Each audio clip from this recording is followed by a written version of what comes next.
Hello, everybody. Welcome back to Virology Live. I'm Vincent Racaniello, and this is session number 4. We are going to talk about structure of viruses, how to build a virus particle today. The proteins and other components that make up virus particles have a number of functions that we need to consider. First of all, the structural proteins. And here are 3 different kinds of virus particles, some made with membranes, some without. In all cases, the virus particle has to protect the genome. It's a main function. Because remember, the viruses are released from hosts and they spread from host to host in the environment, so they need to be resistant to degradation of the genome. And of course, even within the host, the particles travel and encounter harsh conditions. So these structural proteins have to participate in the assembly of a stable shell. They have to recognize the nucleic acid genome, and they also have to interact with host cell membranes in the case of viruses that have an envelope or a membrane. So I'm going to use the word envelope and membrane independently. Membrane probably makes more sense for most people. Maybe envelope doesn't, but we talk about enveloped viruses all the time. People may be confused. What is that, an envelope? Is there money in it for me? So membrane, envelope, interchangeably. Of course, there are more functions than just protecting the genome. The structural proteins have to deliver the genome to the right place in the host cell. So they have to bind host cell receptors at the onset of infection, a process we're going to talk about a lot on Wednesday. The structural proteins have to participate in uncoating. Now, uncoating of the genome means it's released from the virus particle. In each of these virus particles, the genome is inside the particle, and so it has to be released. That's a process we call uncoating. For viruses with membranes or envelopes, the structural proteins catalyze fusion because the membrane and the host cell membrane fuse, and that is involved in release of the genome. And finally, these structural proteins are involved in transport of the genome to the appropriate site in the cell. So these structural proteins of particles have a lot of different functions.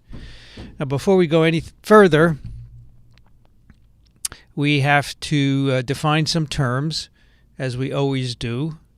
And here is that slide with those definitions. And we start at the lowest level for structure, and that is the subunit. When I say subunit, I mean a single folded polypeptide chain, right?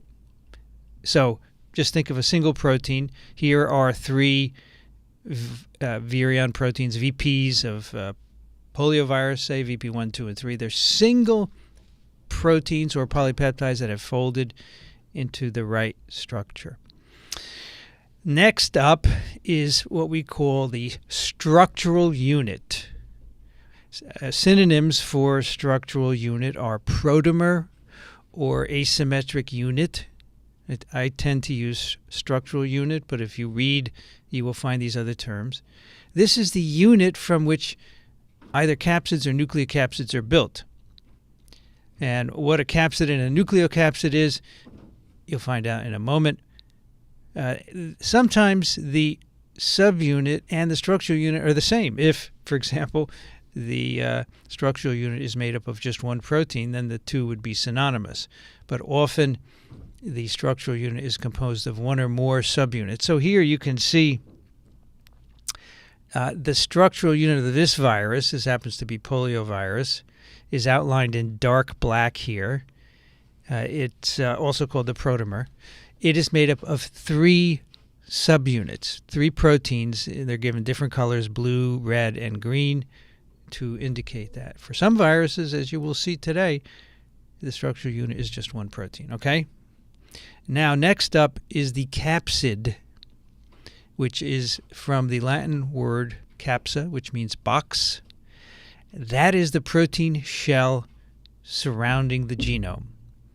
Now, here on the upper right, the entire structure here, it's a diagram of it, of course. That's a capsid.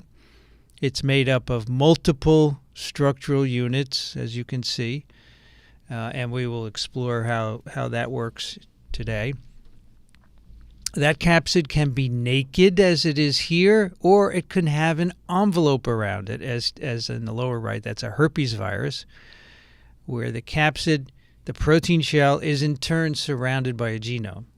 Now, in both cases, the capsid, of course, contains the viral genome. And then some viruses have an envelope or a viral membrane surrounding the nucleic acid or the capsid. This is always a host cell-derived lipid bilayer. As you may know, membranes in organisms are lipid bilayers. They're made up of two layers of lipids. I think we have a picture of that probably Wednesday. And the viral membranes or envelopes are derived from the host cell. Viruses cannot make their own lipids, so they are dependent on the cell to provide these membranes. And finally, one of the more confusing terms in this course, as I've learned over the past 12 years, nucleocapsid or core. This is the nucleic acid protein assembly within a particle. And we use this term when we have a discrete substructure. So here is influenza virus on the lower left. It is an enveloped virus, and within the envelope are 8 pieces of RNA complexed with protein. So we call that a nucleocapsid. Here on the upper right, this is a capsid. It is not a nucleocapsid because it is not a substructure. On the bottom is a herpesvirus. The capsid is a nucleocapsid because it's a substructure. It is enveloped. Okay, it's within a membrane, so it's a nucleocapsid. So these naked proteinaceous viruses, we don't call them nucleocapsids unless they have a membrane, in which case we would call it a nucleocapsid. So it's a bit confusing because someone always gets it wrong at some point or other on an exam. All right. Now, the other thing we need to do is define the sizes that we're going to be talking about. We use measurements that are very small, right? Because we're talking about small things, viruses and subviral particles, subviral molecules even. So let's talk about that. Not everyone is familiar with these measurements. So first of all, a nanometer, 10 to the minus 9th meters. It's a one with 9 zeros in front of it. It's a very small measurement. 1 nanometer is the same as 10 angstroms. So angstroms is another unit of measurement that is used by molecular biologists and structural biologists. It's an A with a little circle above it to designate angstrom.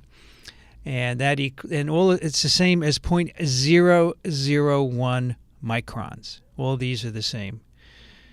I will typically use angstroms or microns. And just so that you have an idea of this, the alpha helix in a protein. So here is a protein chain, right? There's the amino acids are all linked together, and the backbone is called the alpha carbon backbone, and the protein can fold in different ways. One of them is an alpha helix, which is coiled, and that is about a nanometer in diameter. So in this picture, the diameter of that coil is about a nanometer. So that's a protein. It's very small. DNA diameter is about 2 nanometer. Here's double-stranded DNA. And this diameter is about 2 nanometers, so about twice the diameter of a protein. A ribosome, for comparison, is about 20 nanometers in diameter. Okay? And remember, a nanometer, 10 to the minus 9th meters. So a nanometer is 10 angstroms. So a protein alpha helix is about 10 angstroms in diameter. The DNA would be 20 angstroms if you want to use angstroms. All right, ribosome is about 20 nanometers in diameter. Poliovirus is about 30 nanometers.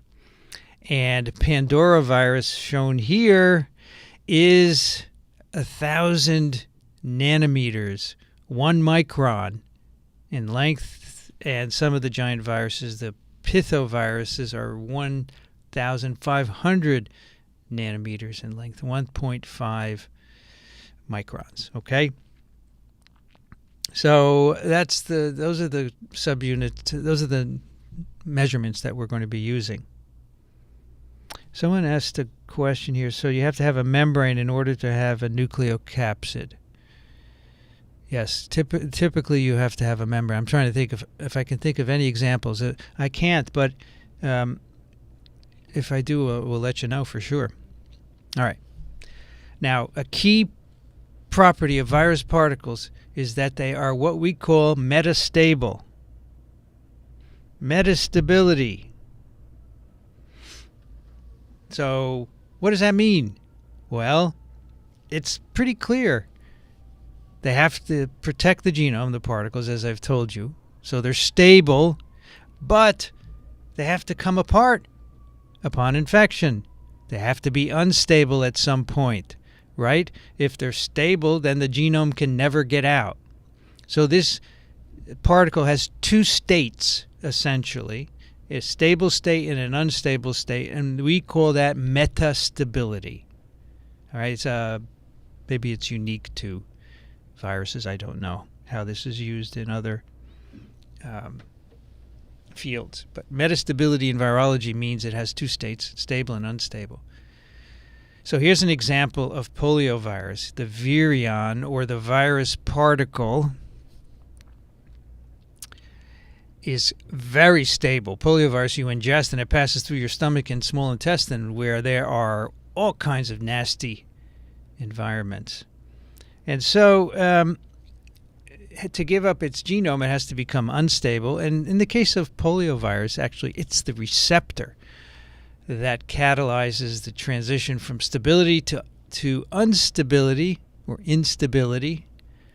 And then in the unstable state, the particle then gives up its RNA, as shown here. This is a process which we will talk about more on Wednesday. So particles are metastable. They have to be metastable. And another way to look at this, a little more complicated, but I think putting it in more formal terms, the metastability means that virus particles have not yet attained their minimum free energy conformation. So when we talk about large assemblies of macromolecules, which is basically what a virus is, a minimum free energy conformation would be one where the particle can come apart. And that can be visualized by this graph here, where G is the free energy in this assembly, and the x-axis is time, essentially. It's very fast, progressing through these different states. And so a virus particle has high free energy in its stable state, and it has to achieve a low or a minimum free energy state in order to release its genome. But to get there, it has to surmount an unfavorable energy barrier, which is shown here in 2.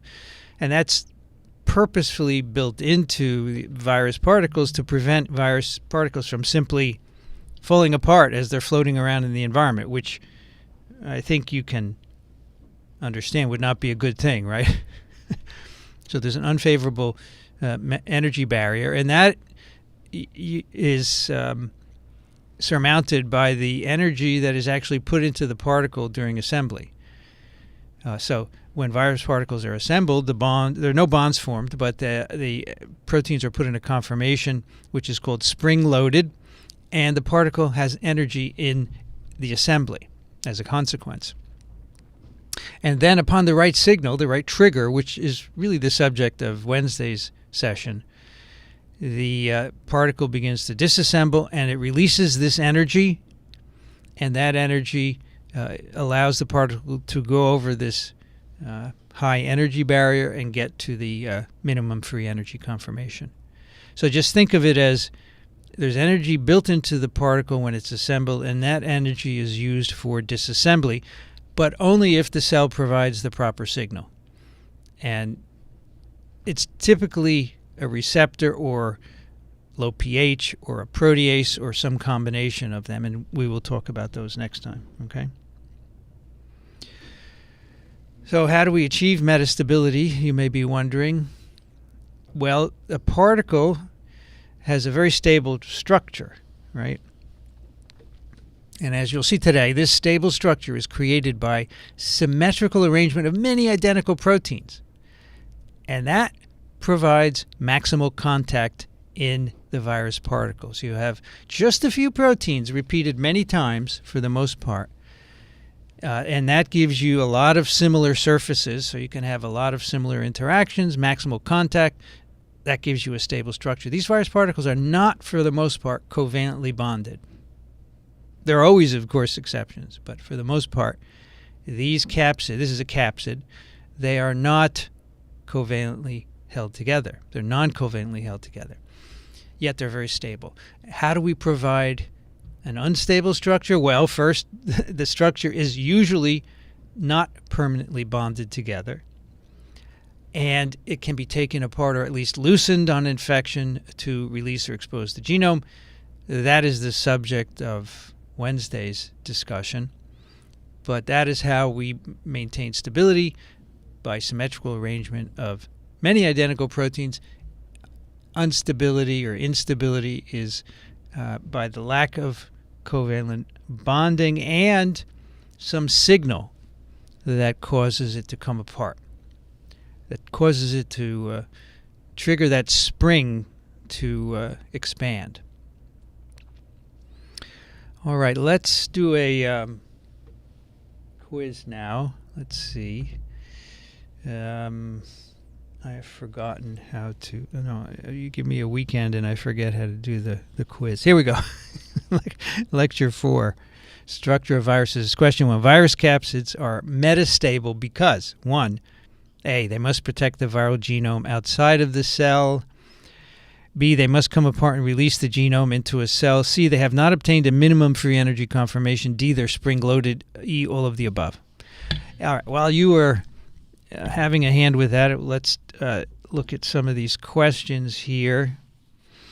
I answered this very good one about here, this one. In order to have a membrane to be a nucleocapsid, yeah, I think that's generally true. Envelope is derived from the host cell, but is it encoded by the genome? No, it is not. It's encoded by the host cell. You done? Yeah, there is one table. The hardware is missing. Okay. So we built one, but the other one we're not able to do because there is no hardware. So what do we do about that? We're gonna call the company and let them know that the hardware is missing. Okay. Thank you. All right, you're welcome. So we're gonna just try to take the garbage now, and maybe the signature too. Okay. Pardon me, folks. Print your name at the bottom.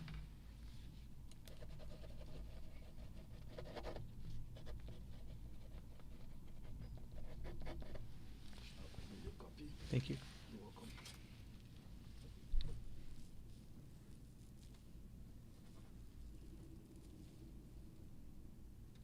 I'm gonna mark on note that hardware is missing for small table. Okay.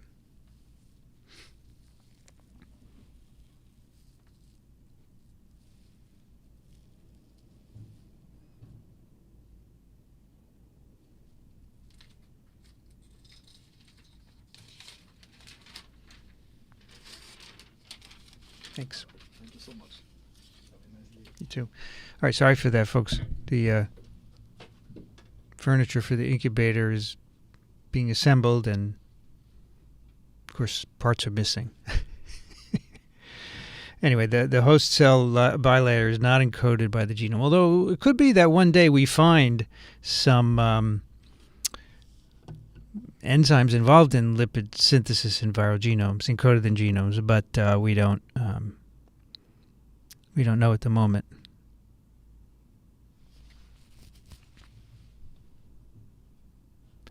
Okay, so they're held together by hydrogen bonds. Yeah, ionic interactions, hydrogen bonds, anything non-covalent, right?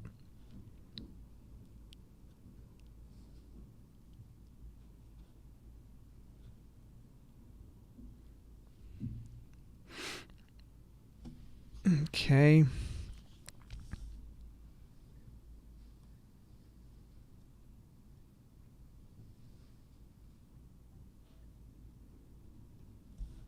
How does the virus go from unstable to stable? Well, we will see that on Wednesday. Okay, we're going to talk about all the conditions that lead to instability. So let's save that for then. What's the difference between a polypeptide and a protein? Same thing. Same thing. I use the terms interchangeably, for sure.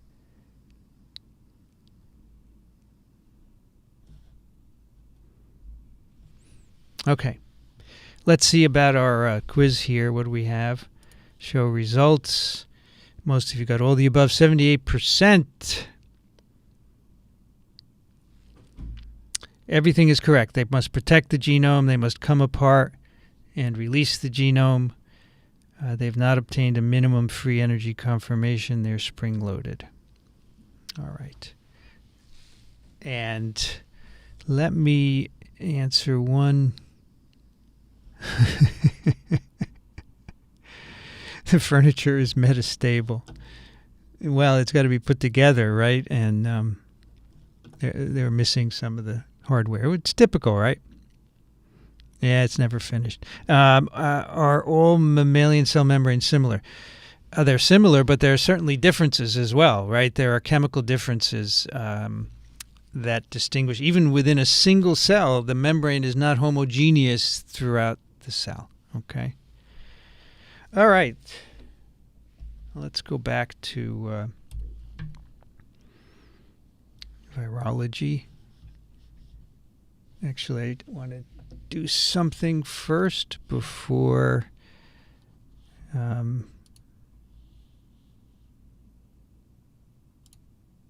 we go any further. There we go.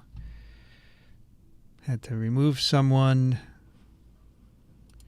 who was spewing nonsense. Okay. Back to science. All right. Now, we're going to talk about structures today. And I want to tell you how we get some of these structures. The tools of viral structural biology. And they include electron microscopy, X-ray crystallography, and then cryo-electron microscopy and cryo-electron tomography, nuclear magnetic resonance spectroscopy. I'm just going to give you an overview here. There's a whole chapter in the textbook devoted to structure. You can find more details on these methods. This, by the way, is a cryo-electron microscope. It's up at Cornell University in Ithaca, New York. I visited, sorry, I left the comment on. I visited a couple of years ago, and a TWIV listener actually runs this facility, and she gave me a tour. So this is the electron microscope. The electron beams are generated up here, and they're shot down through a sample. And this is just an amazing machine. It's just huge and expensive and lots of wires and tubes. You have to be a mechanic and an engineer to really run this. But you can solve structures very quickly. So let's talk about that. First of all, electron microscopy really was, as we know, developed in 1939 by Helmuth Ruska, and a year later, Helmuth used an electron microscope to take the first pictures of virus particles. And those, of course, I've shown you already. These are bacteriophages attached to the surface of an E. coli. And that was the first time that viruses were shown to be particulate. Very important. Here's the paper if you want to read it in German. I won't even attempt to pronounce it, but I love the long words, right, that are typical of the German language. All right, so that's an electron microscope, micrograph. How does that work? Electron microscopy, you have to look at you can look at very small things, but biological materials have very little contrast on their own. They have to be stained, right? If you just put cells under a microscope, you can't see them very well. You have to either stain them or you use phase contrast microscopy. So they have to be stained. And in the case of electron microscopy, we don't use the same dyes that we use for light microscopy. We need to use electron-dense material, stains such as uranyl acetate or phosphotungstate, and these will scatter electrons. This was actually developed in 1959. So they're electron-dense. The electron will hit it and bounce away, will not pass through it.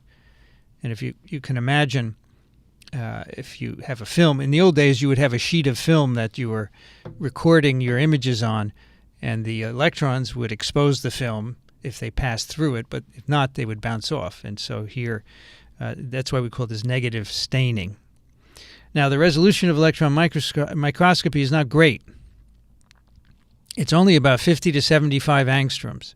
And if you remember, an alpha helix diameter is 10 angstroms, right? So you cannot see detailed protein structure, and so you're limited. But you can see the larger structure of virus particles, as you can see here at the bottom. So here, for example, is on the left an adenovirus electron micrograph. And again, the capsid, right, is going to pick up the phosphotungstate or the uranyl acetate, and the electrons will bounce off, and the electrons will pass through around it. So you're actually looking at a shadow, and this is the reverse image of the film. You're looking at a shadow of the particle, negative stain. Here's a hepatitis B virus preparation, different particles, long ones and spherical ones. Influenza virus, envelope particles with the spikes. You could see how the spikes were given their name, right? They were seen in these early EMs, and wow, they look like spikes. And here's poliovirus, where we can see some empty particles. All right, so that's electron microscopy. That gave us information on what viruses look like, but no detailed structural interpretation. Then the next step is X-ray crystallography, where we can get resolutions of 2 to 3 angstroms, actually even less than 2 angstroms, where you can see then the entire polypeptide chain, the side chains, and the backbone. And this is very hard. For this, first done with proteins, of course, you have to make a crystal of your virus. So you have to find conditions where it will form large crystals like this one that you can see, which is an array of arrayed particles to make a crystal. Think of a salt crystal, all the molecules lined up to form the crystal. Same thing with a virus. And so it's not easy to make a crystal. And you can spend years figuring out the conditions to make the crystal. And then once you do, you say, eureka, but you have to know when to stop. You can't spend forever doing it. Then you take it in the old days, you would bombard the crystals with X-rays. And then what happens is when you irradiate these crystals, the X-rays bounce off of the atoms, and then they bounce off each other in a pattern that is characteristic of the way the atoms are arranged. And so in the old days, you would put a piece of film in this detector, and you'd get this diffraction pattern. You may remember the very famous film made by Rosalind Franklin, which allowed Watson and Crick to solve the structure of DNA. They had she had crystallized DNA and had irradiated it. And there's a very famous X-ray number. I forgot the number. It was on her desk, and they took it. Anyway, it looked something like this, where you then look at the diffraction pattern and figure out where the atoms are. Nowadays, you do this in high-energy synchrotrons, and you can get the data much faster, because with the old X-ray sources, it would burn the crystal up. Now, the sad thing is that sometimes your crystals were not stable in the beam. They'd break apart, so you'd have to go back to the drawing board. But we got a lot of information out of X-ray crystallography. However, replacing it rapidly is cryo-electron microscopy, which is an amazing way to take pictures of large molecular assemblies. We have a lower limit to the size of proteins below which we don't use cryo-EM, but virus particles are perfectly suited, large molecular assemblies also. And this doesn't require any staining. This is great. In fact, the technology to develop cryo-EM in its current form was given in 2017 to these three individuals, Jacques Dubouchet, Joachim Frank, and Richard Henderson. Joachim, as he calls himself, is at Columbia, and the other two are in different institutions. But this was the statement: for developing cryo-EM for the high-resolution structure determination of biomolecules in solution. They each developed a different part of this pathway. And what you do is you take your virus, you grow it up, and you purify it, and then you put it on a grid and you freeze it.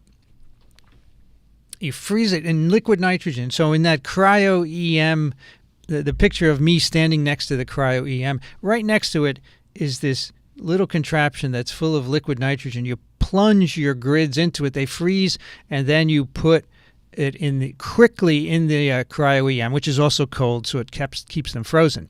And the freezing is done in a very specific solution developed by one of these three, and just the freezing gives it enough contrast that you could see it. So there's a scanned micrograph, a picture taken by cryo-EM. Now, what you have here is virus particles in every possible orientation, right? Because they're just randomly put on the grid. So what you can do is scan each hundreds of particles. You typically take 200 particles, and you assume you're going to get all different orientations. And then you do mathematical approximations to get the structure. You do a Fourier transformation of the images. You figure out how to combine them, and then you invert the Fourier transform to get you the 3D reconstruction. And so various steps of this procedure, the computational steps were done by one of these three individuals and so forth. And now we can solve structures of viruses and indeed even spike proteins very quickly. So let me give you some examples. And by the way, there's another form of cryo-electron microscopy.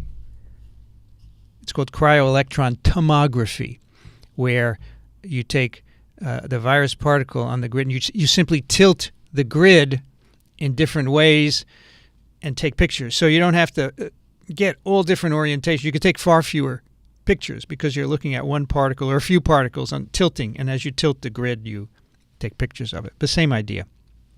So here on the lower right is the structure of poliovirus done by cryo-electron microscopy. It is a 20 angstrom resolution, so we can't see the amino acid polypeptides. We cannot see the protein chain at all. We can just see the overall structure of the particle. However, if you go down to 2.9 angstroms by X-ray crystallography on the left here, this is you can see all the amino acids. You can't really see them here, but take my word, if you zoom in, you can see them, and you can say, where is amino acid 640, right? So you can see structural features, and you can see that there are analogous places in the particle. Here, for example, is a star, right? 5-pointed star. That's called the five-fold axis of symmetry, and you can also see it here.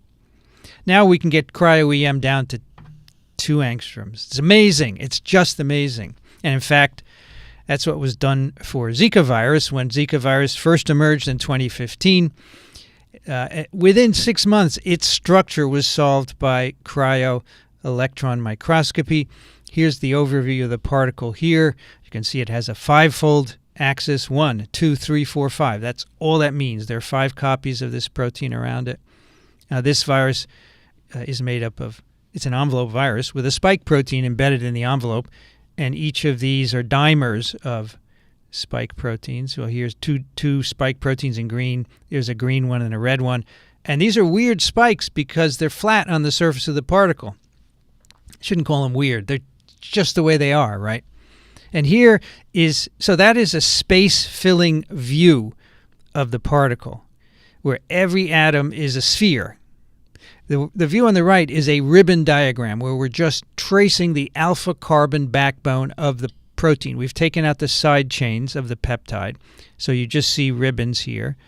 And you can see, here's an alpha helix being coiled up there. There are beta strands, and when you have more than one beta strand, you make a beta sheet, all different protein motifs.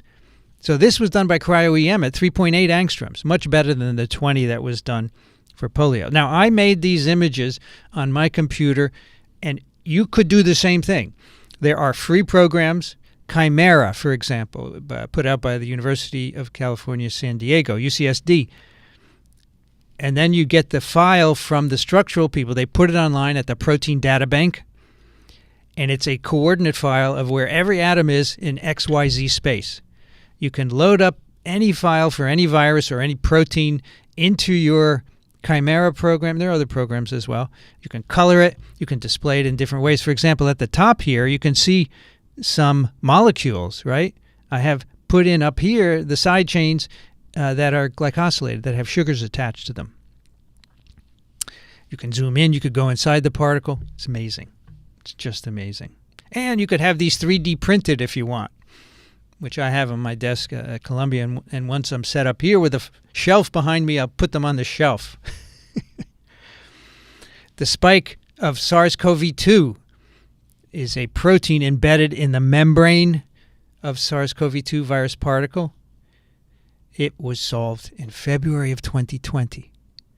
That's bloody amazing. Okay, Jason McClellan and his colleagues, University of Texas, Austin, he's been on TWIV to talk about this.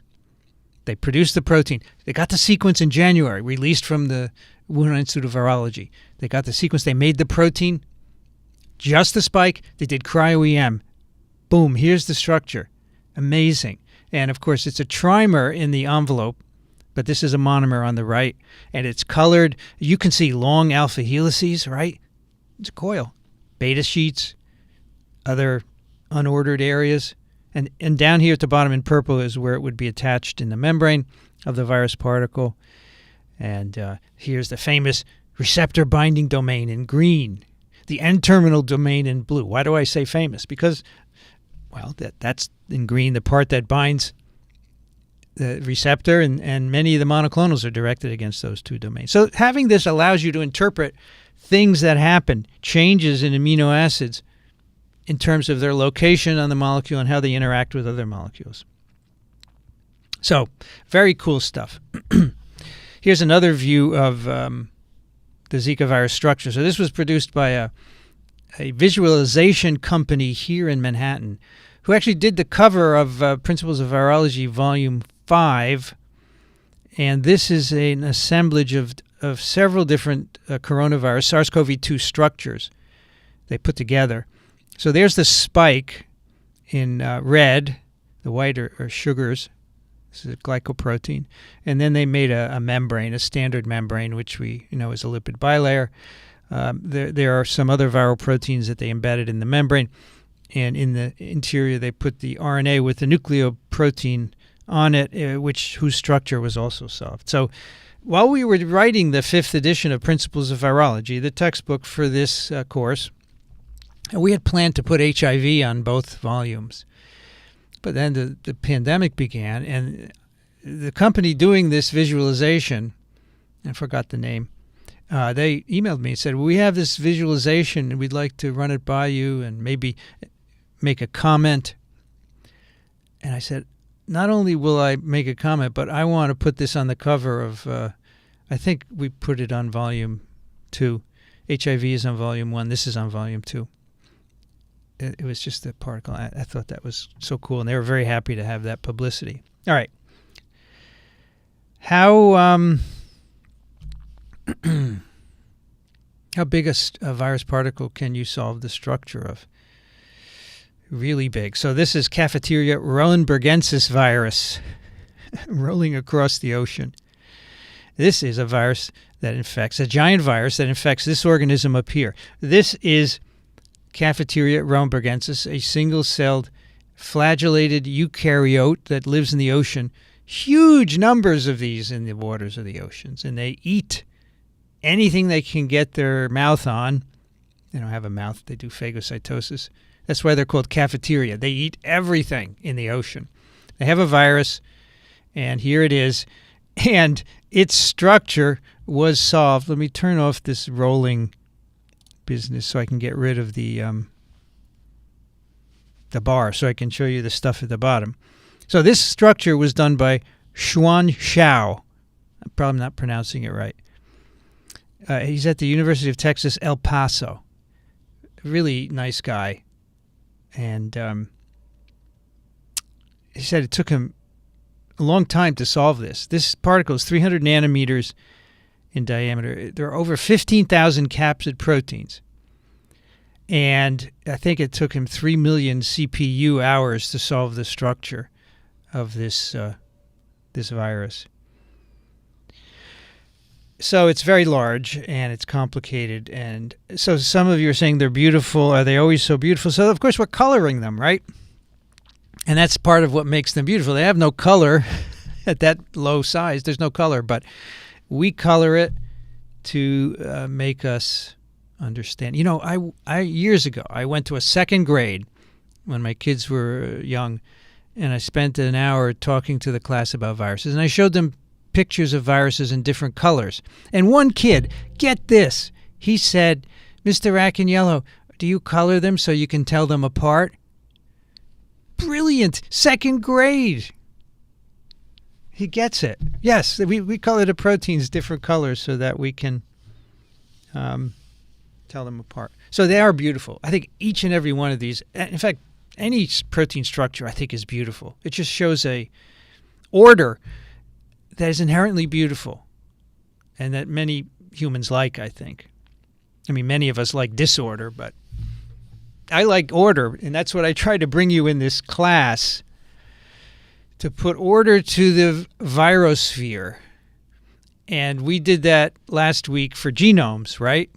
I did that by telling you that there are 7 different kinds of virus genome. That makes your life easier. I lost my cursor again. I want it back. Why does my cursor go away? But we can do the same ordering for virus particles. There are only 3 different kinds of virus particles. That is in terms of the overall ways that they're built.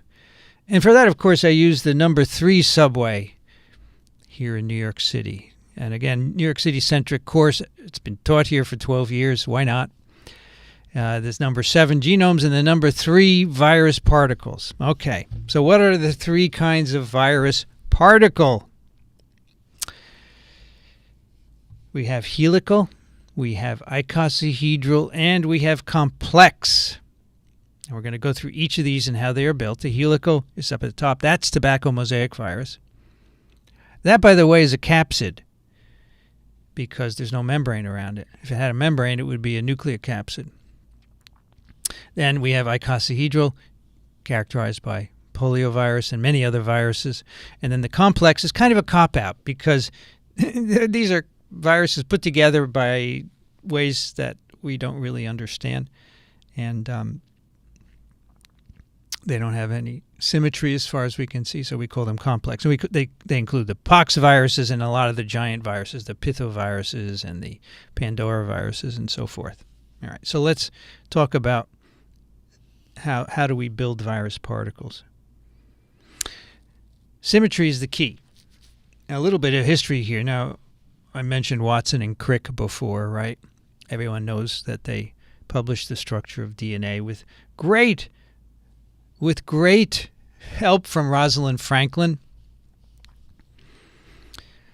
But they did more than discover DNA structure. They also made an incredibly important, I would say, seminal contribution to virology. And here it is. They noticed that most virus particles were either spherical or rod-shaped. Now, you have to remember that this is back in the 50s when we didn't have that many pictures of viruses. So it's always the case that simplification helps you think more clearly. Spherical or rod-shaped. So here we have our rod-shaped tobacco mosaic virus. Here we have our spherical poliovirus, right? Then they developed this idea that because virus genomes were small, and I have an exclamation point here because now we know they're not so small, but this is what they had to work with. They only knew small virus genomes, that there's not a lot of room to encode proteins. So they said, well, it must be that we can make particles by taking just a few proteins, a few different proteins, and repeating them over and over and over. And they said, well, this is genetic economy because genomes are so small. This is no longer the case. However, the principle still holds.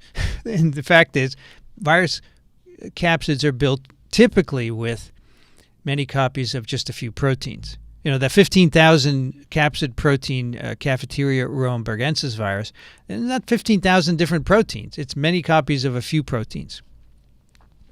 And so they said, okay, for rod-shaped viruses, we're going to assemble these protein subunits with helical symmetry. And for round viruses, we're going to use icosahedral symmetry. And there are many reasons they decided this. I mean, the rod shape lends itself to a helix, and the electron micrographs suggested that these were helical structures. And of course, round, well, the platonic solids, of which the icosahedron is one, is a way to take a few different proteins, repeat them, and make a stable structure, as you will see. Okay. So this, from their work and others, we have now the symmetry rules, which are incredibly elegant and simple. And these tell you how viruses assemble, and in fact, how they self-assemble. For the most part, you make viral proteins, and they can assemble on their own. I say for the most part because there are always some exceptions, and we'll get to those later. So there are two rules, the symmetry rules. One, every subunit in a particle has identical bonding contacts with its neighbors. And identical is in quotes because it's not always identical, as we found out later. So repeated interaction of chemically complementary surfaces at the interfaces between the subunits gives you a symmetrical arrangement. When you take one or a few proteins and repeat them over and over, you get a symmetry of a sphere.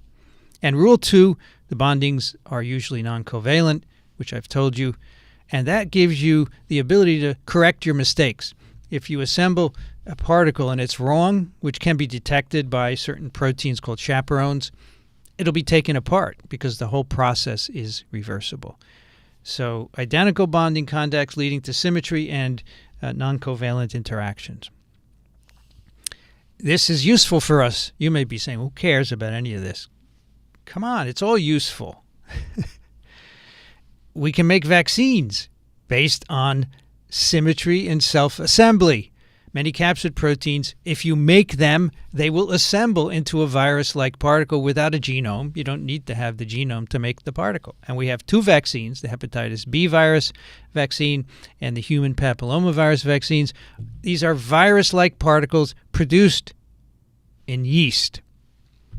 A virus-like particle means it looks like a virus, but it doesn't have the genome inside of it. And the point is, here's the human papillomavirus case.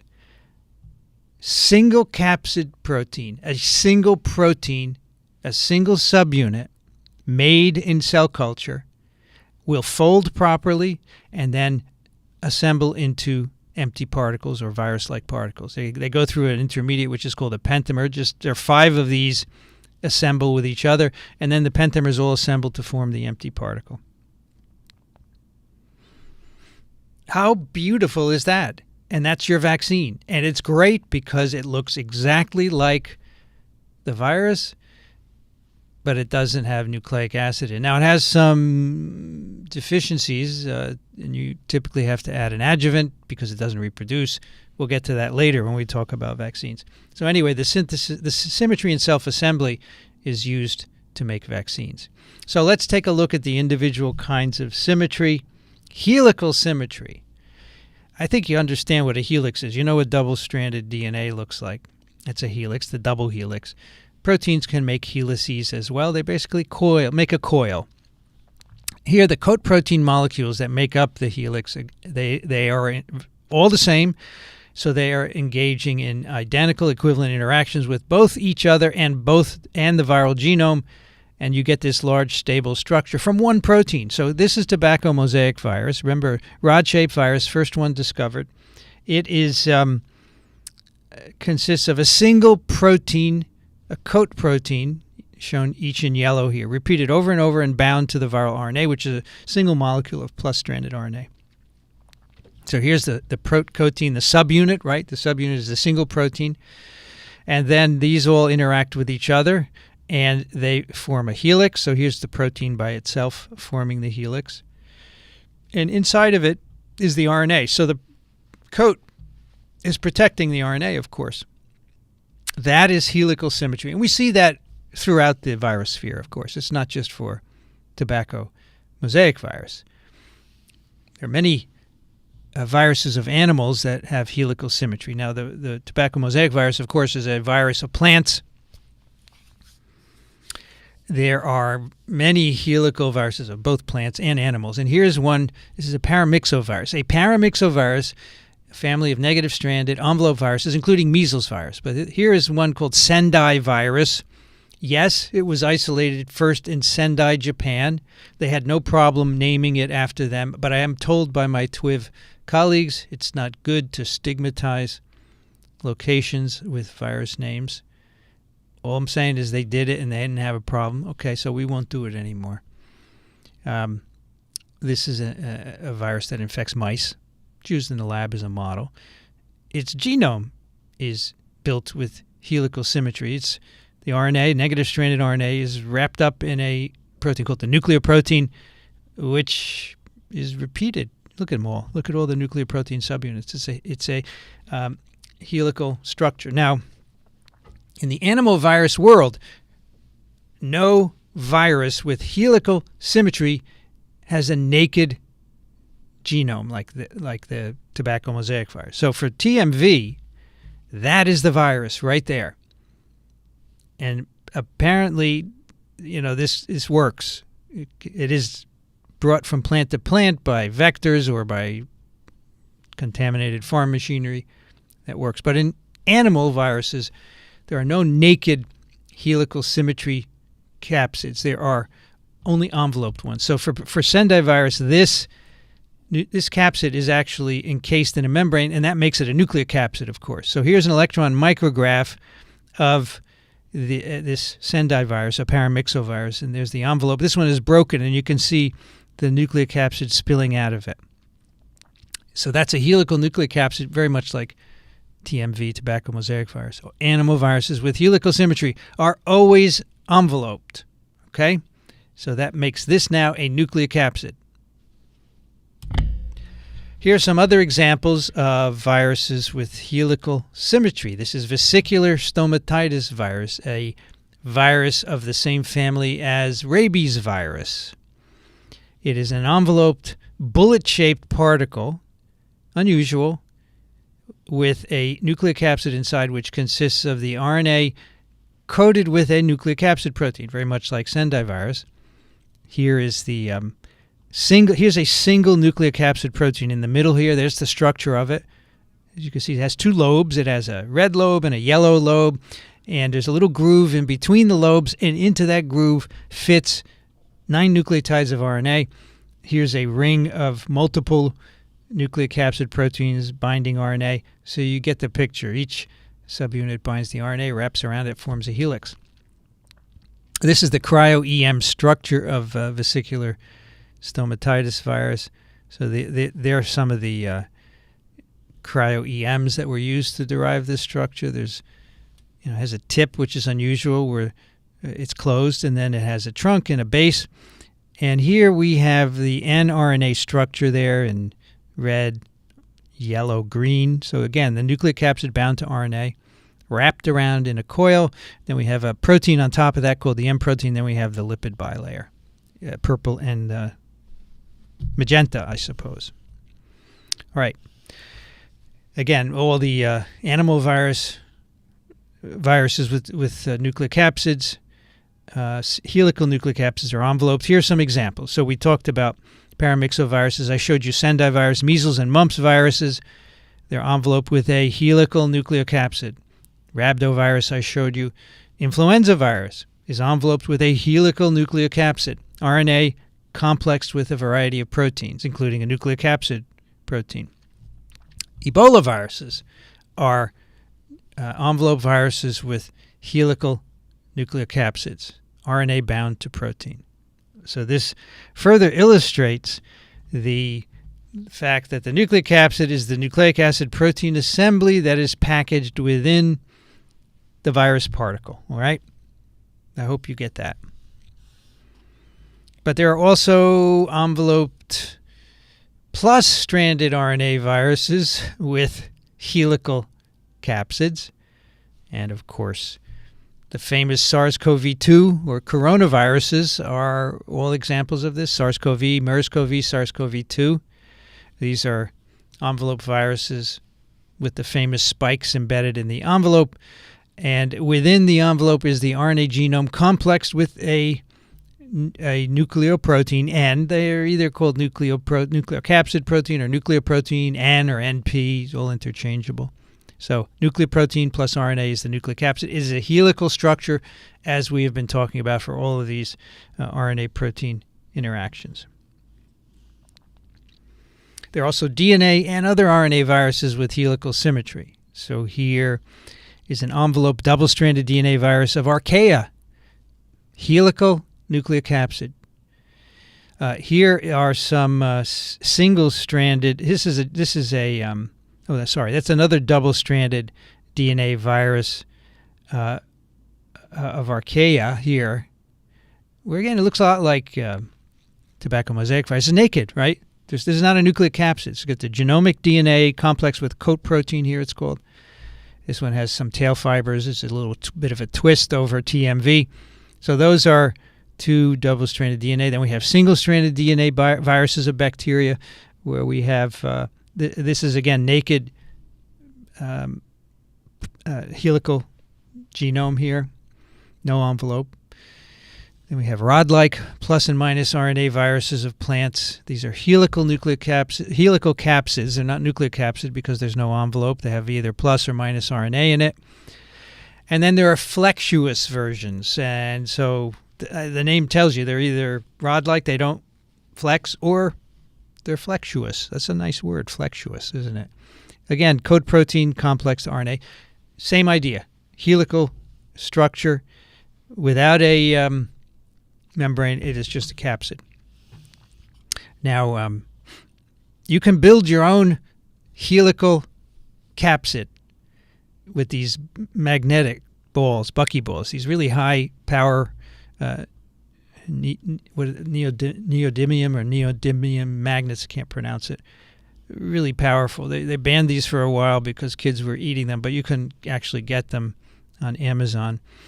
And over the years, I usually teach this course in class at Columbia, and my students bring me gifts of colored magnets of different sorts. So I built this very long helical capsid from these magnets. You can unwind them and wind them back. It gives you the right idea. If it's a coil, it's a helix, and you can get all colors. Really, I have these in my office. I was going to bring one. I forgot.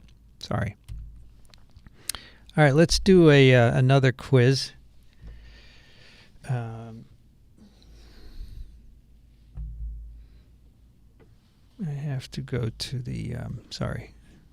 You're seeing some of the sausage here, building the sausage. How the sausage is made. Here we go. Which of the following describes virus symmetry and self-assembly? The bonding contacts of subunits are usually covalent. The bonding contacts of subunits are usually non-covalent. Each subunit has different bonding contacts with its neighbors. Self-assembly of virus particles does not occur. None of the above. And I'm going to go out and see what they've done next door. I'll be right back.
Okay, let's do some questions. Now, my technique last time was to put a star on the last one that I answered, which I forgot to do. Okay, no problem.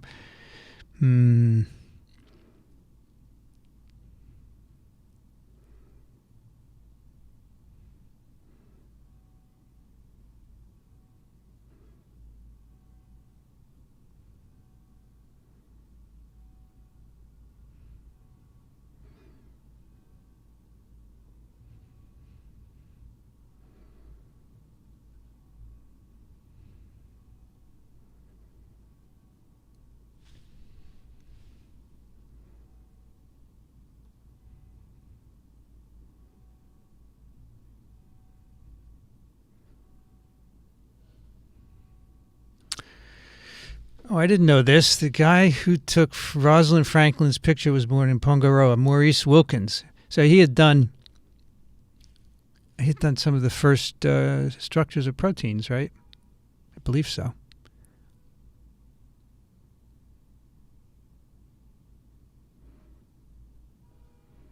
Does freezing a particle affect its structure? Probably, right?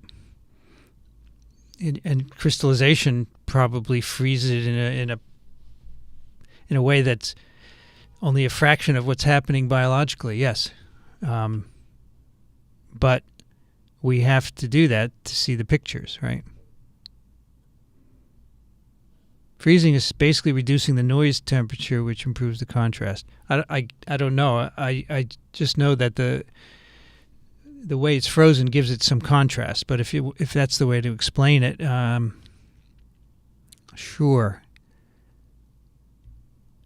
So what's the function that makes us call a virus protein a spike? It's no function. It looks like a spike, right? In those early pictures, which I showed you of influenza virus, the first electron micrographs, it looked like a spike, a physical spike. So that's why they call it a spike.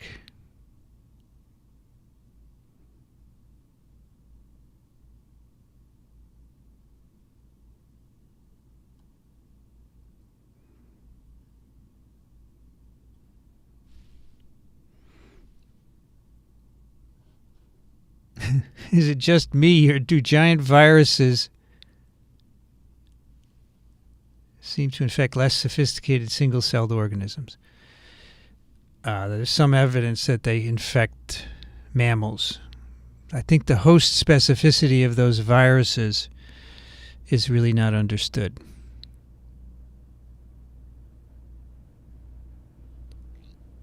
Is the chaperone protein encoded by the virus? Both. It's virus-encoded chaperones and host-encoded. We'll talk about those later when we talk about assembly. Yes, HBV and HPV vaccines are both cancer vaccines. Absolutely. It's great. Veloviruses, helical symmetry, yes.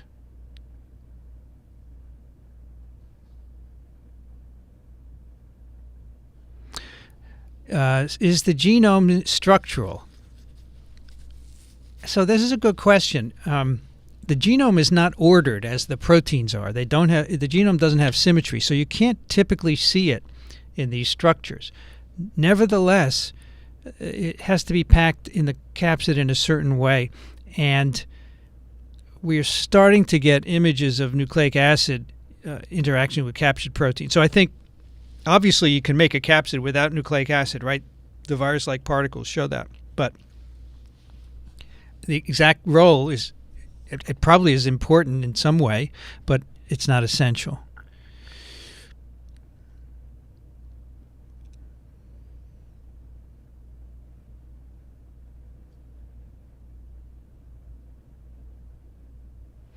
Are helical viruses capped at the ends?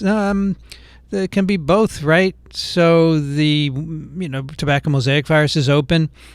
Rhabdo are closed at both ends. Yep.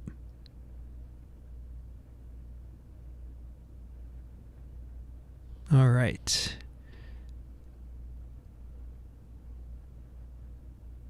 All right, this is the last one. I'll mark it. Do you have to be enrolled to take the quiz? No, you just go to the website. All right, so let's see how we did here. Show results. 82% of you got the right answer. B, the bonding contacts are usually non-covalent, right? Not covalent. I don't know why 14% of you said covalent, usually. But that's wrong. Each subunit has different bonding contacts. No, the point is they all have identical bonding contacts, right? Self-assembly does not occur. Sure it does, right? Sometimes these are the opposite of the what I have on the slides, actually, right? Okay. Back to science. How can you make a round capsid from proteins with irregular shapes? Remember, the capsid's round. There's poliovirus, right? This is one of the viral capsid proteins of poliovirus. It's not round. So how do you make a round particle from proteins that are not round? Well, 2 clues. And these are also early work by Watson and Crick gave us this. Clue 1, all round capsids have precise numbers of proteins, typically multiples of 60, but not always. Always exceptions in biology. 60, 180, 240, 960. And clue number 2, spherical viruses come in many sizes. They can be very small, they can be very big, but the capsid proteins are always more or less between 20 and 60,000 Daltons in size. So, looking at all this information, Watson and Crick said these capsids must be built with icosahedral symmetry. So, what is an icosahedron and what is icosahedral symmetry?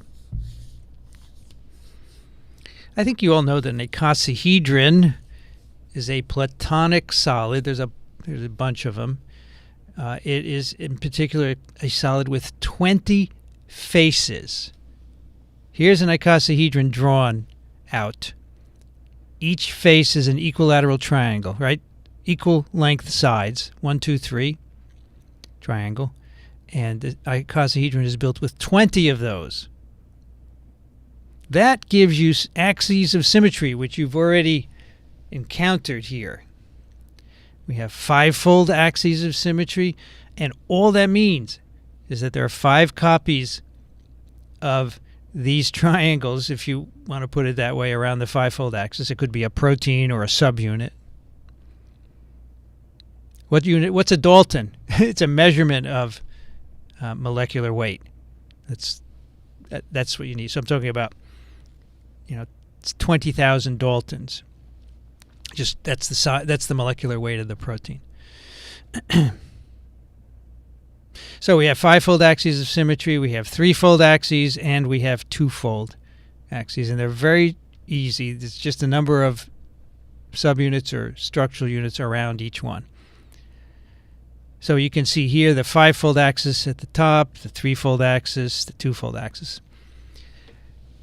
This kind of symmetry, icosahedral symmetry, more so than the symmetry of the other platonic solids, allows you to make a closed shell with the smallest number of subunits, 60. You could use 60 copies of a single protein and make an icosahedral shell, and it would be really stable. That's the other part. And that's why we think that this kind of symmetry has evolved to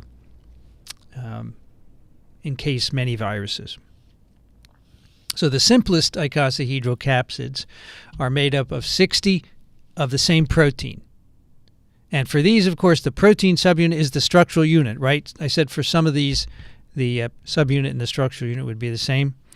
And for these viruses, the interaction of all molecules with their neighbors are identical.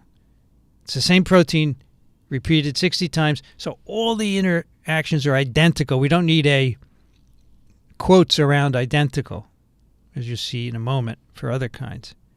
So here is the protein subunit, the comma here. You can see 5 of them around the 5-fold axis, 3 around the 3-fold axis, 2 at the 2-fold axis. All these interactions are the same, tail to tail or head to head. These, by the way, are spherical particles. They are not actually icosahedral, although you could imagine some angles in some of the images that you will see. People have shown me those. But in general, these are spherical particles.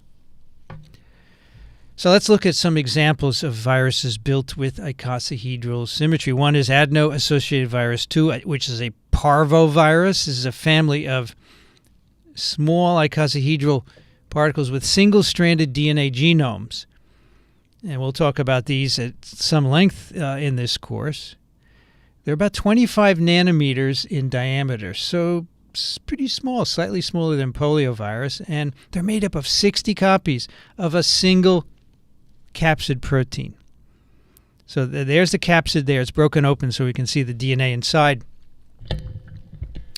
The capsid, here's the capsid protein, which is the subunit and also the structural unit. 5 copies making up what we call a pentamer, 5-fold axis of symmetry, and then we take 12 pentamers to make up the virus particle. And there is the capsid protein of adeno-associated virus 2. It is a single polypeptide, and 60 of these go to make up the particle. And you can see it's been colored so that you can see where the final parts of this protein end up in the virus particle. And you can see the blue part is forming the 5-fold axis of symmetry. So there are 5 copies of this protein around this 5-fold axis. 1, 2, 3, 4, 5. And similarly, the green is the 3-fold axis and so forth. So that's a very simple assembly, 60 copies of a single capsid. But virus particles are bigger, right? They're not all small. So how do you make a bigger virus particle? You add more subunits. You don't make them bigger. Remember, capsid proteins are typically between 20,000 and 60,000 Daltons molecular weight. They don't get bigger for bigger viruses. You add more subunits. And when you do, when you add more subunits, then things change. What changes? Well, you now have 2 different kinds of interactions in the particle. You have pentamers and you have hexamers. What does that mean? Well, here, the protein subunit. Now, this is a particle made with 180 copies of the same protein. So we started with 60. Now we're adding 180 to make a bigger particle. And the subunits are shown in commas. Here's the purple subunit. There are 1, 2, 3, 4, 5, 6 around this axis. That's a hexamer, right? And here, 1, 2, 3, 4, 5. The orange ones, that's a pentamer. So different environments now. Why? Because that's what happens when you make a bigger particle. You have these 2 different kinds of interactions. The only way you can make a bigger particle by adding more subunits is to have hexamers and pentamers.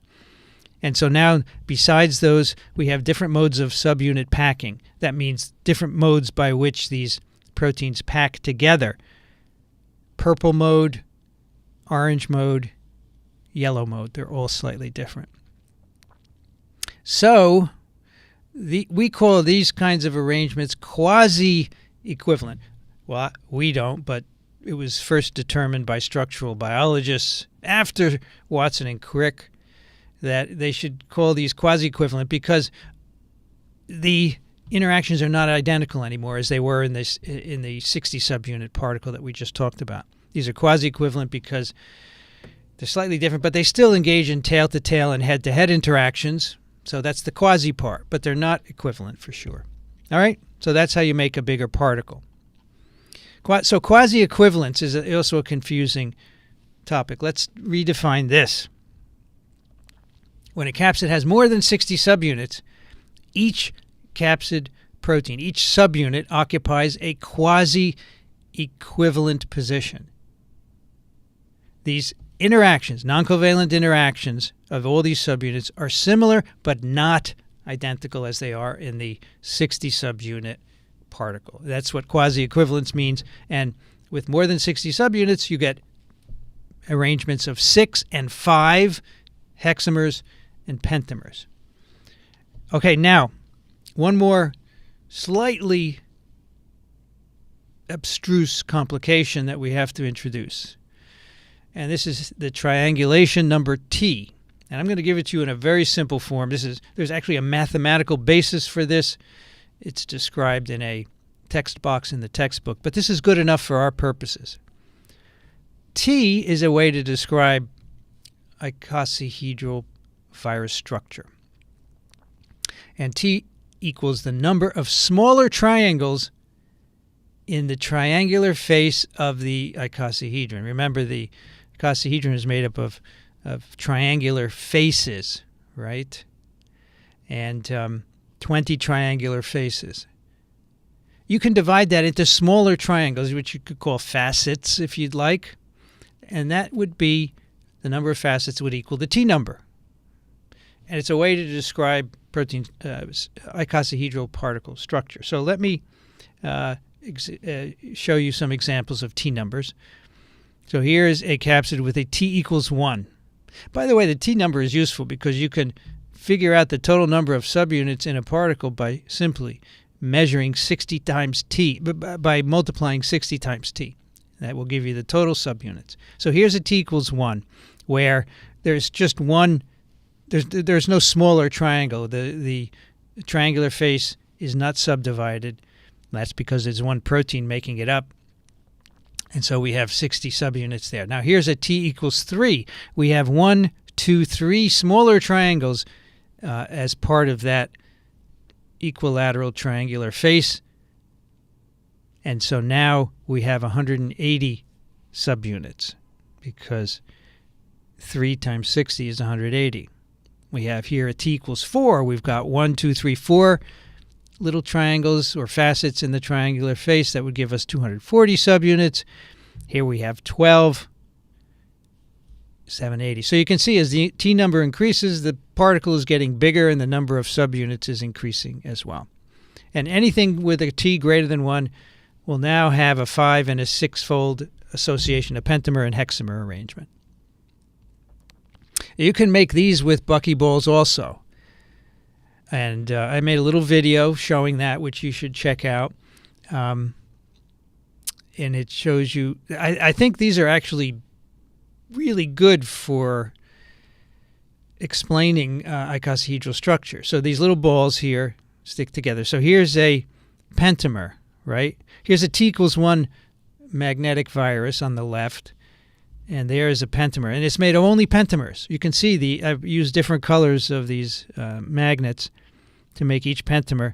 And you can make the whole particle with 12 pentamers, and it's made up of 60 subunits. Now, when you want to make a bigger particle, you now need pentamers and hexamers, the red and the blue. So you can see here in the final particle, the red, the pentamers, and the hexamer. There's a hexamer right there. So I think this nicely illustrates the principle that as you get bigger, you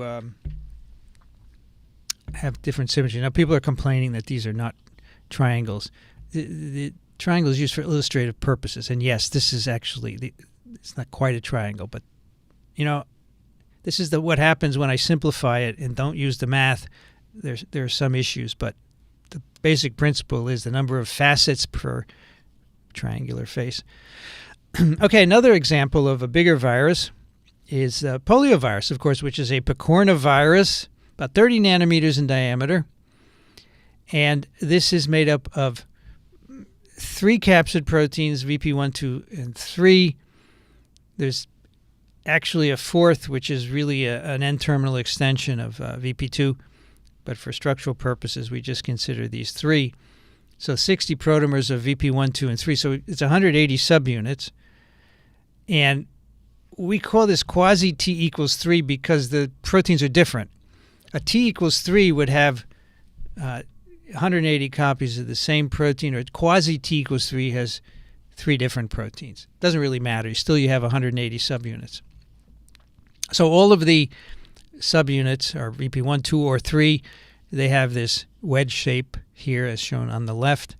They pack together, so that's the subunit, and the structural unit is 1 copy of each, VP1, VP2, and VP3. And then, so that's the protomer or the structural unit. And 5 of those make a pentamer, and then 12 pentamers make up the capsid. And so here's the final capsid. You can see the 5-fold and the 6-fold axes of symmetry. 1, 2, 3, 4, 5, 6. 1, 2, 3, 4, 5. Here's a view where the pentamer is shaded gray, and you can see 1 protomer out of 5 in that pentamer. The blue part is going to make the 5-fold axis of symmetry. And again, here is the T number. There's the icosahedral face. 3 facets, T equals 3, and that gives you 180 subunits. But again, there are 3 different proteins, so it's slightly different from other kinds of T equals 3, and that's why we call it pseudo T equals 3, which you don't have to worry about. Let's make bigger viruses. Here is SV40, a polyomavirus, about 50 nanometers now. We're getting bigger than polio. This is made up of 72 pentamers of VP1. So 72 5-mers, if you will, of VP1 for a total of 360 subunits. Here's how this is built.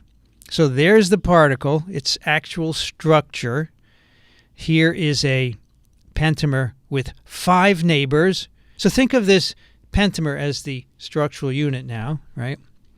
It's actually got 5 copies of VP1, 1, 2, 3, 4, 5, or you can see in these colored ones, 1, 2, 3, 4, 5. And those pentamers are arranged in 2 different environments, right? With 6 neighbors or with 5.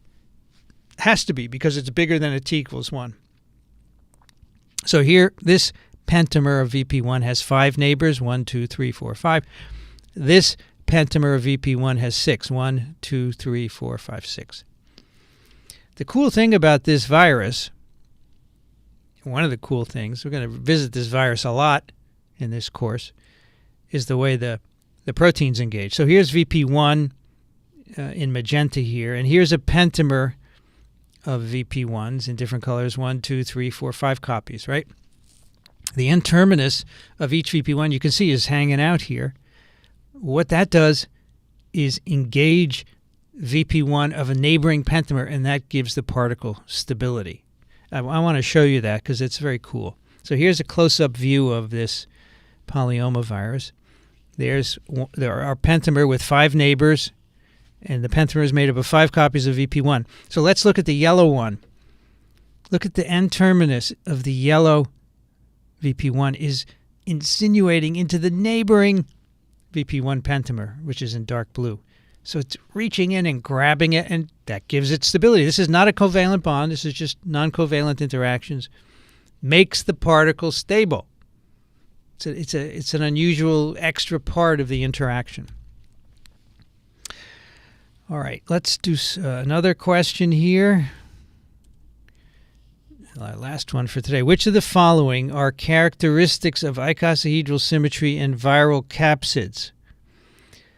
Produces a solid with 20 faces, each in equilateral triangle, allows formation of a closed shell with 60 identical subunits, 5, 3, and 2-fold axes of symmetry, T number describes the number of facets per icosahedral face, all of the above.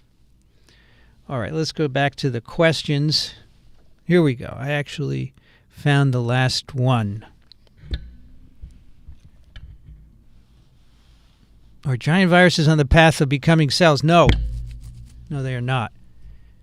They're not acquiring. Some people actually think so. Some people think giant viruses are acquiring genes and getting bigger, but I don't think that's correct. I think they were either viruses before cells or they left cells at some point. What starts the capsid assembly process? Yeah, random collision of proteins. And you want to make it more likely to happen, right? So you make a lot of protein. And you typically concentrate it in a place in the cell, which we call a factory, to drive the reaction. Yeah. Is the spike attached securely? So the spikes are always embedded in the membrane of the virus. So the spike itself doesn't fall off, but parts of it may fall off depending on the virus. And that's what happens with SARS-CoV-2. The front part, the N-terminus of the spike, the S1 subunit, falls off. We'll talk about that next time. Yeah, Dalton is molecular weight with hydrogen as 1, right? So 20,000 would be the weight of 20,000 hydrogens. Thank you, BMW. Good car. Oh, with the magnetic balls, it is easy to build the 60, challenging to build the 180. Yeah, it is. It was hard for me. And I bought enough, by the way, to make the next size up, which I haven't done yet. I really want to do that. I have enough balls up at Columbia to do that. It would be cool, right?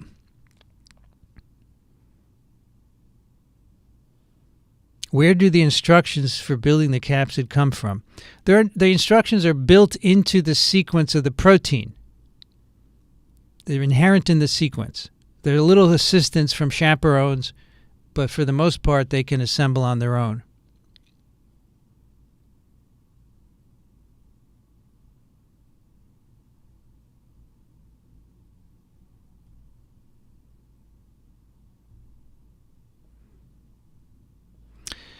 $180 is not an icosahedron anymore, but a truncated dodec. Yeah, that's correct. But, for our purposes, it's not really crucial.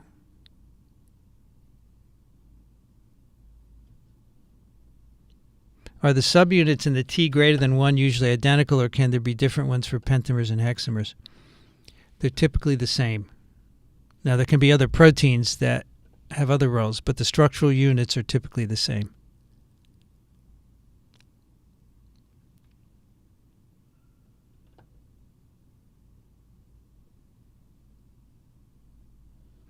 When the proteins self-assemble into capsids in a lab without the viral genome, is the resulting size identical, or is there a certain variance?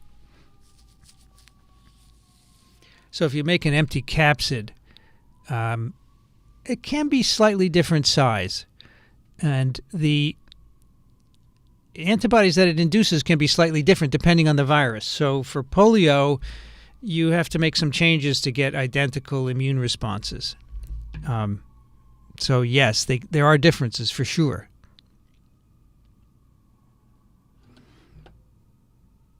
How many subunits are needed for perfect assembly? Well, the host cell is very crowded, but that also drives assembly, right? Because you need the proteins to be concentrated so that they can find each other, right?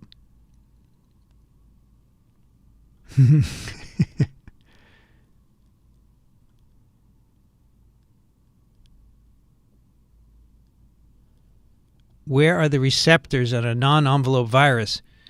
If you wait till Wednesday, we're going to talk about that. That's exactly what we're going to talk about, because on the envelope, it's right. The spikes are what attach to receptors.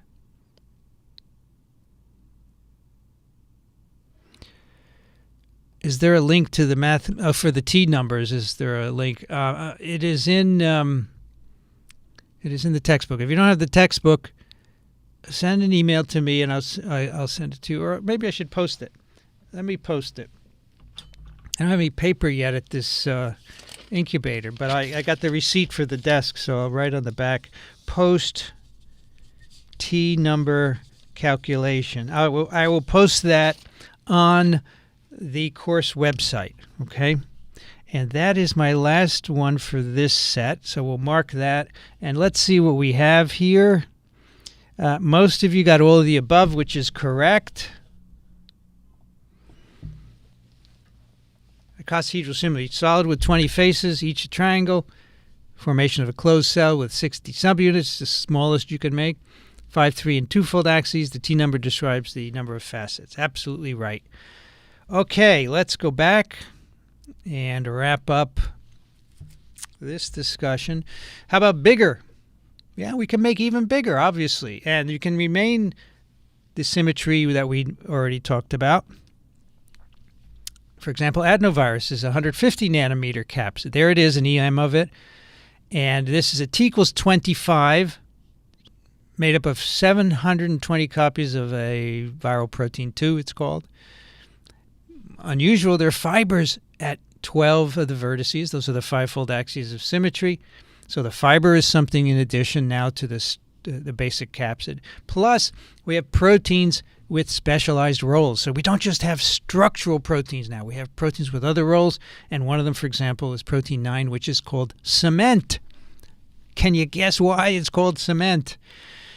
Well, yeah, it helps hold the capsid together because remember, there are groups of 5 and groups of 6 subunits, right?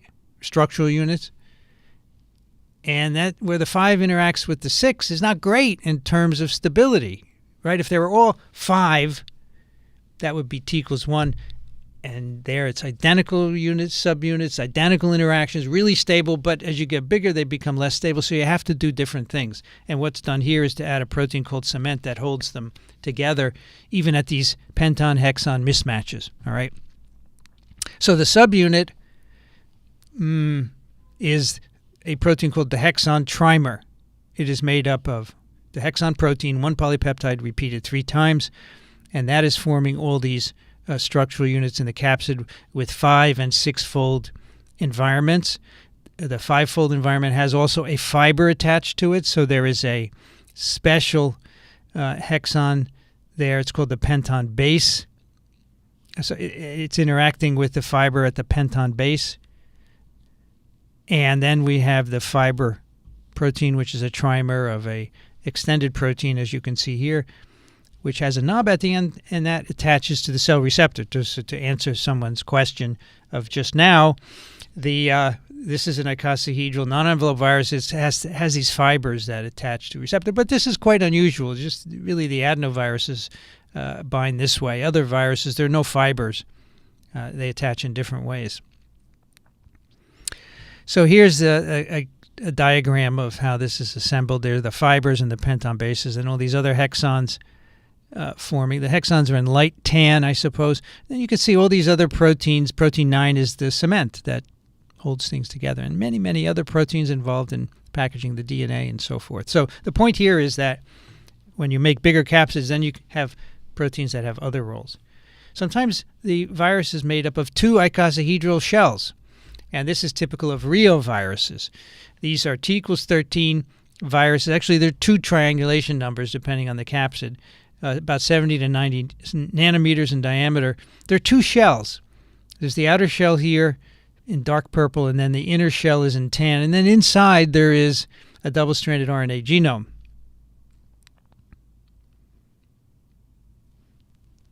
And then at each 5-fold axis, you have a specialized structure, which is called a turret, and this plays a role in uncoding, as we'll see next time.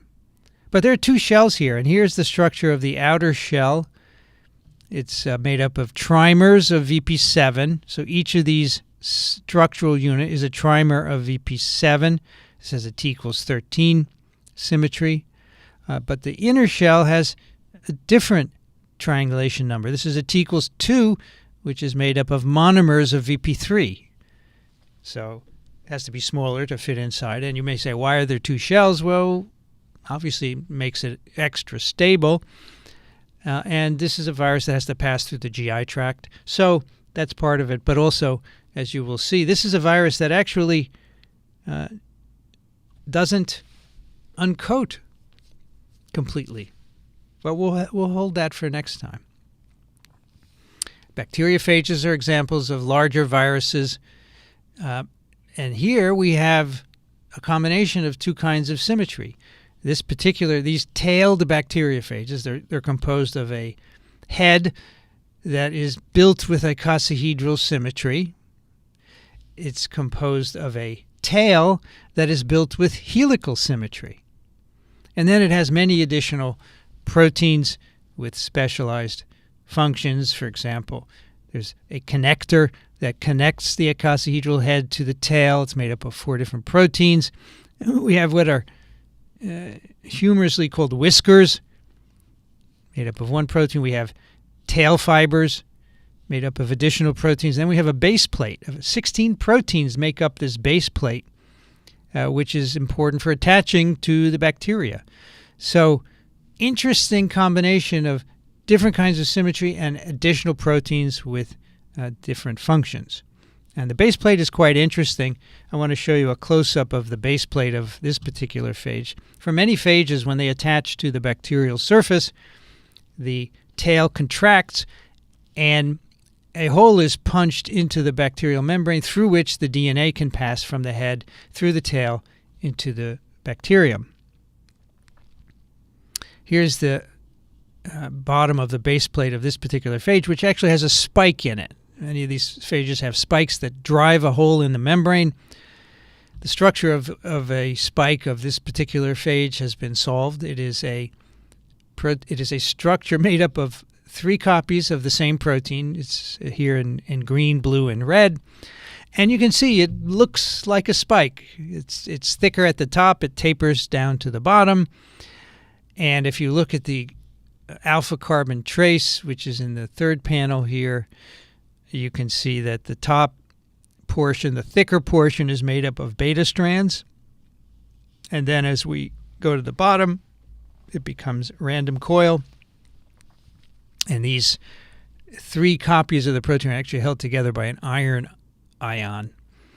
And this gives it structure. So it has to drive through the bacterial cell, make a hole for the DNA to pass through. I think that's a really cool example of how form follows function.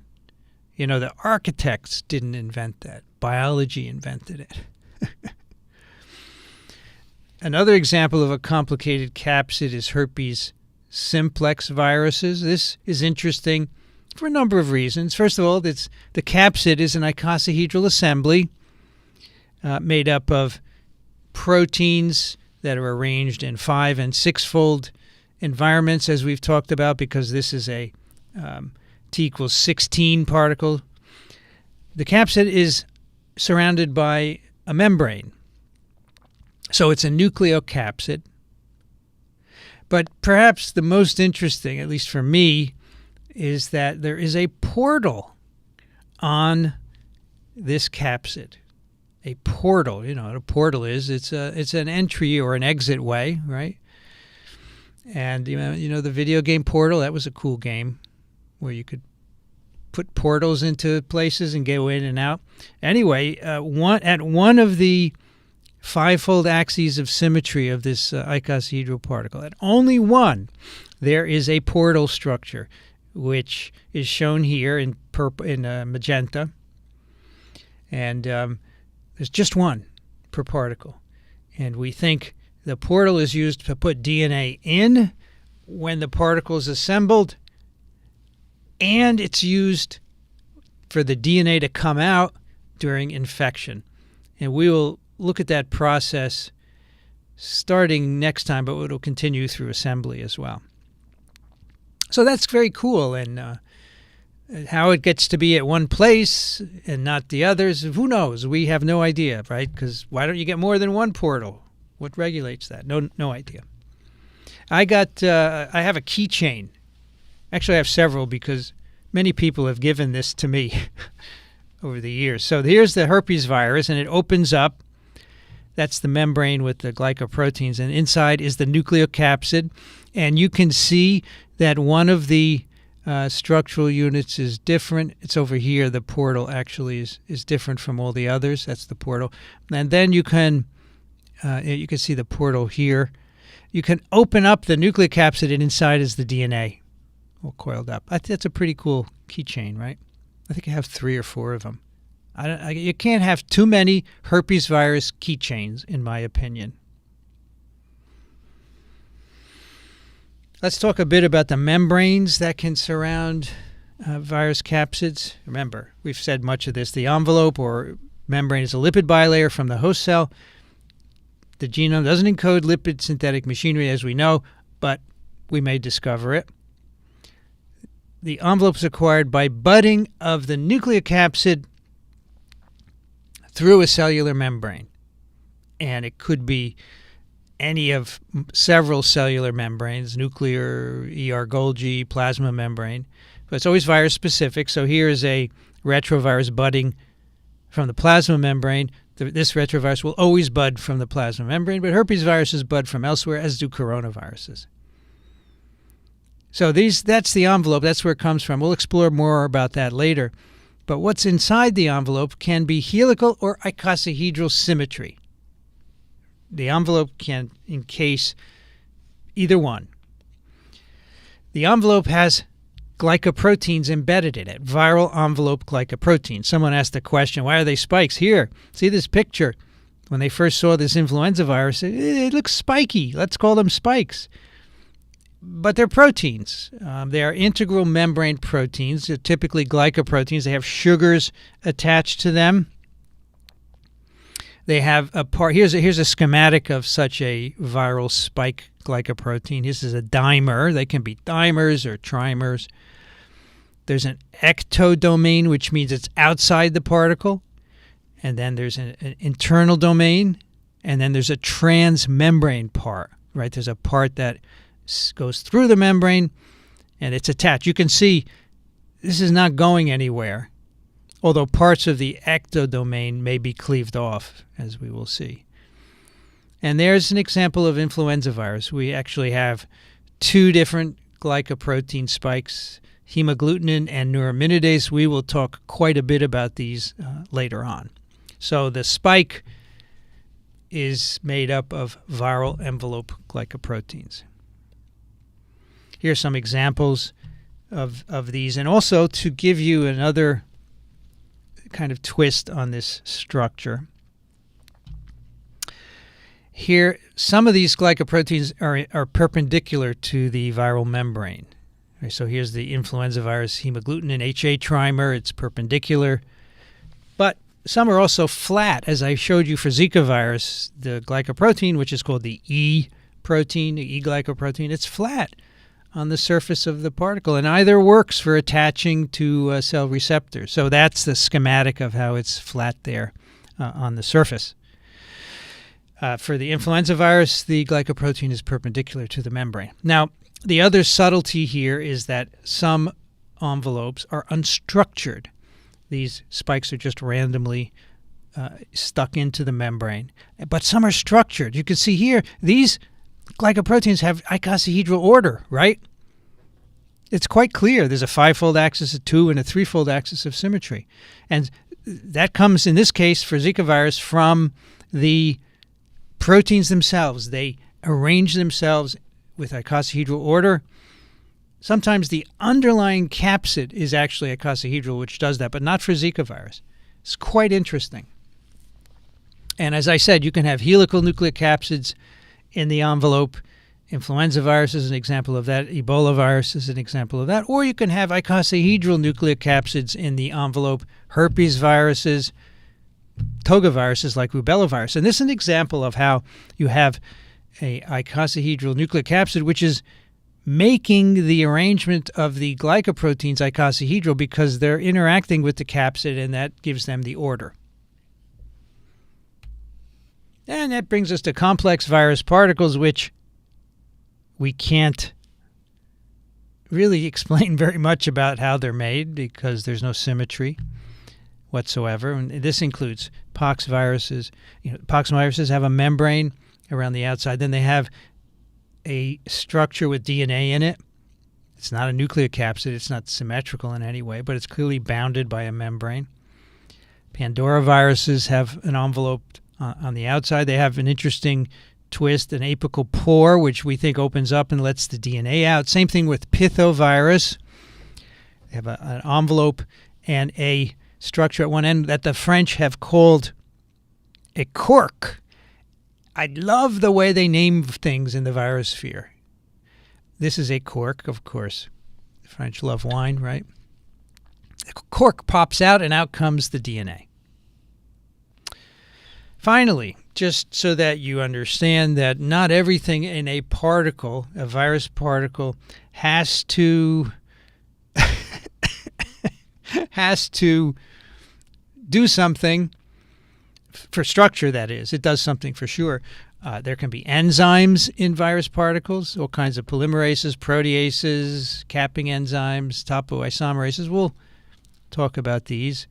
Of course, reverse transcriptase, famously in the retrovirus particle. There can be proteins involved in mRNA biogenesis. There can be cellular components. Someone noted a ribosome in a arenavirus, and that can happen as well. Cellular components, histones, tRNAs, myristate, lipid, many more. And some of these we will explore in this course. And so that will lead us now to our next session on Wednesday, which is all about how viruses attach to cells and how they enter. So don't forget to check out the syllabus. You can find the slides, the questions, readings, and everything important. Now, let's take some questions here. I saw one that I just have to highlight first, and it's already passed by. Here, this is great. Once you get the herpesvirus keychain, it's for life. It is. You can't get rid of it, despite what people say in the chat. Okay, so that's the last one we had here. Here we go. Going to a previous session, plus-stranded RNA can be mRNA, but how does it differ from minus? It's the complement. Chemically, it's the same. The same bases, the same structure. It's simply the complement. It's the other strand, right? In a double-stranded DNA, one strand is plus, one is minus. It's the same thing for minus RNA. So a minus RNA virus has to make plus mRNAs to be translated.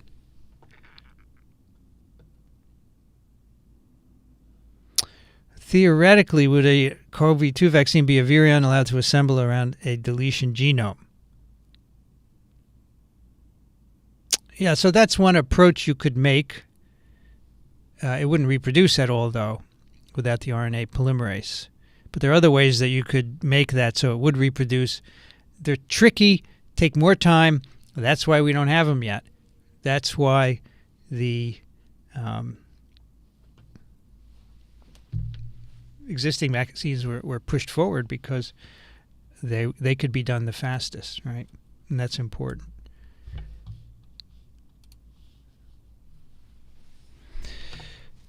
All right. I think this is a little too high, these questions, right? Well, let's lower them down. All right. Sorry. What's the next one? Is what lesson self-assembly fully explained? Well, I'm not sure I fully explained it. I go over it in the assembly session. I don't remember the name. It's quite a bit on. It's probably 10 or 11 or so. I'm unclear about polarity. Plus is the same sense as mRNA. Minus is the opposite sense. That's all it is. It's very similar.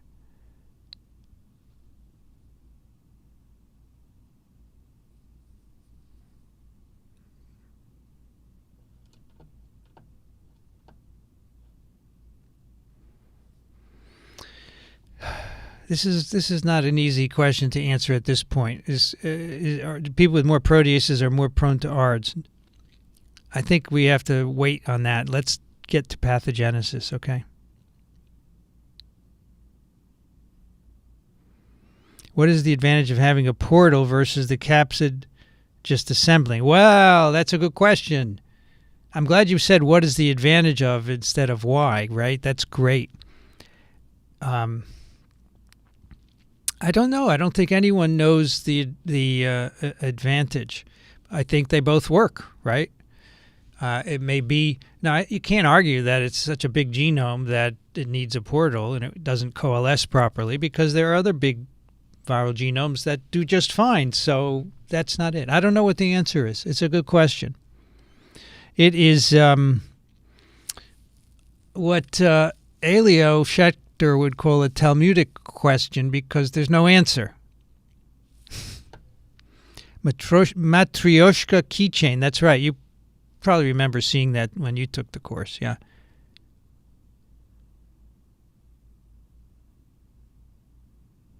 An eye-opening lecture about the virus world. Thank you. I'm glad you liked it.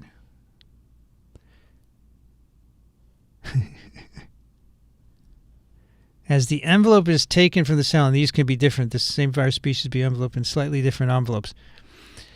In theory, it could be, but we haven't seen that. For example, in the cell membrane, there's a part of the membrane called a lipid raft, which has a slightly different chemical composition from other parts of the plasma membrane. And some viruses prefer to bud from that, but they all do it from the same place. Some viruses prefer to come into lipid rafts. So I think if they prefer a different part, it's going to always be the same. Is there a furin cleavage site in these structures? I don't know which structures. The furin cleavage site is in the coronavirus structures. Some influenza viruses have furin cleavage sites in the hemagglutinin. Yes. We'll actually look at that later.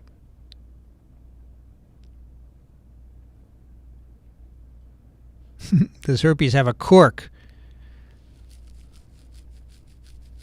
I don't know if there's anything closing off the portal. It's a good question. It hasn't been called a cork, that's for sure.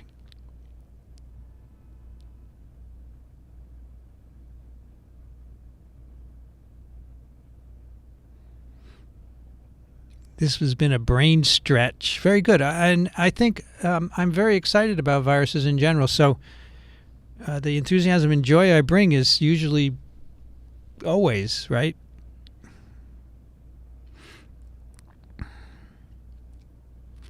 If all the viruses steal membranes from host cell, can we not invent some kind of filter that damages them as they're breathed out? Well, in fact, there is an antiviral that trashes membranes.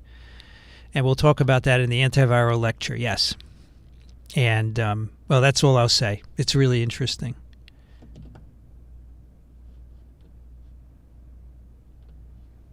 In molecular biology, we talk about sense and nonsense. I'm a molecular biologist, and I can talk about plus and minus also. It's what but sense and nonsense, anti-sense, complementary, that's fine. I happen to use plus or minus, and I can do that. For sure. Thank you, John, for your contribution. Really appreciate it. Still on the polarity, that plus and minus is trivial. If I have a single strand, what does this make, minus or plus? It's not trivial. It's plus is the only thing that be translated. Minus is never translated. It doesn't have a start codon. It doesn't have all the amino acids in a row. It doesn't make a long open reading frame. That's all there is to it. If you have a minus, you need to make a plus to get proteins made. Thank you for your contribution, Hotel Papa 100. Good questions. Is a flexuous helical structure one where the capsids don't adhere to those above or below on the... I don't know what makes it flexuous as opposed to rigid. I am sure that is structurally known to a certain extent, but I'm simply unaware of it. Thank you for your contribution. Really appreciate it. How did we discover cement, protein 9?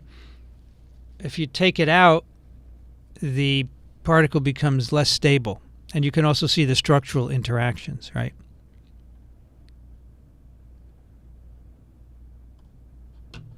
Thank you for your contribution. Really appreciate it. And thank you, James, for your contribution. And that looks like it is all for the questions. Let's see if anyone has.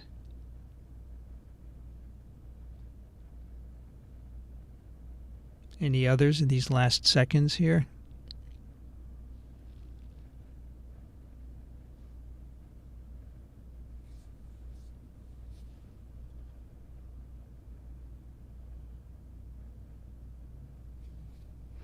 Jeff studies a flexuous virus. All right. All right, don't forget, next session will be 11 a.m. Eastern on Wednesday. Thanks for coming, everyone. I really appreciate all 180 of you. And see you next time. Stay safe, folks.